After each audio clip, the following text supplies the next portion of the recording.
Bonjour à tous, le chef vous propose un premier essai de la Ferrari Portofino, un avant-goût de la Ferrari 488 énervé. Découvrez aussi le nom du premier SUV Rolls-Royce. Avant cela, on vous présente la deuxième génération du BMW X4.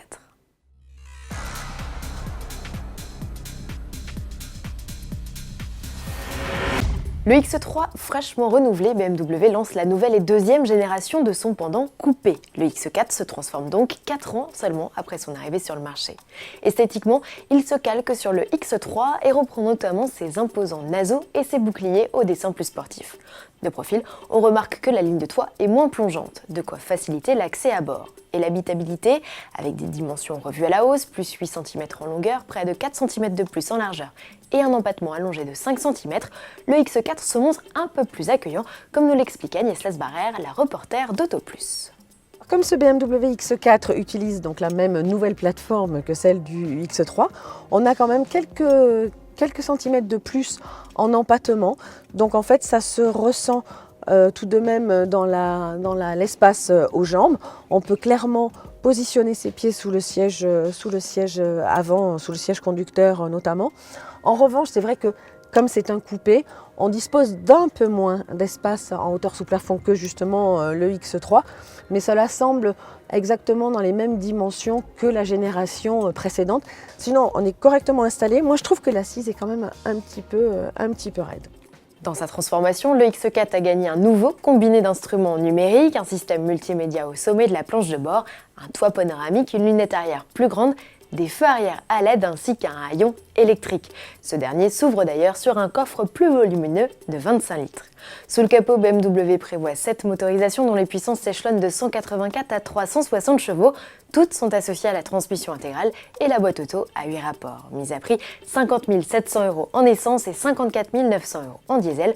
Le carnet de commandes ouvrant ce 14 février, les premières livraisons sont elles prévues à l'été 2018. SUV toujours, il s'agit du premier modèle du genre chez Rolls-Royce. 3 ans presque jour pour jour après l'annonce de son arrivée sur ce segment très convoité, la firme britannique révèle le nom de son nouveau bébé et sans surprise, ce sera Cullinan, comme se dénommait déjà le proto aperçu au travers quelques photos.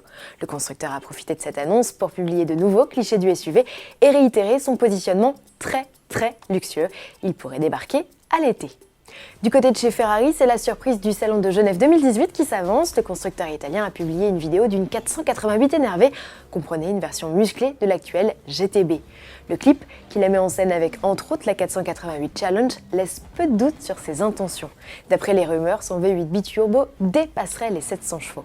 On a hâte de découvrir sa fiche technique et son nom qui n'a pas été officialisé. 488 GTO, Scuderia ou Special, les paris sont ouverts. Pour finir, et puisqu'il est question de Ferrari, on vous propose de faire un tour dans la Portofino remplaçante de la California T. Que pense notre confrère de Sport Auto Laurent Chevalier de son nouveau châssis qui lui a fait perdre 80 kg et de son moteur revisité 40 chevaux plus puissant? Réponse en vidéo.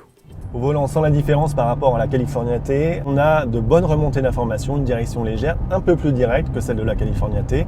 Côté moteur, c'est pas la grosse révolution, mais on a quand même l'impression d'avoir plus de punch, moins d'inertie et surtout plus de sensations parce que la sonorité est mieux travaillée. En termes de suspension, on ressent clairement l'effet d'air ressort plus ferme et de l'amortissement retravaillé. On a un meilleur contrôle des mouvements de caisse, moins de roulis et un peu moins de confort aussi. Retrouvez l'essai complet de la Ferrari Portofino sur le site sportauto.fr et nous on se retrouve dès demain avec à l'affiche le berlingot et la classe C.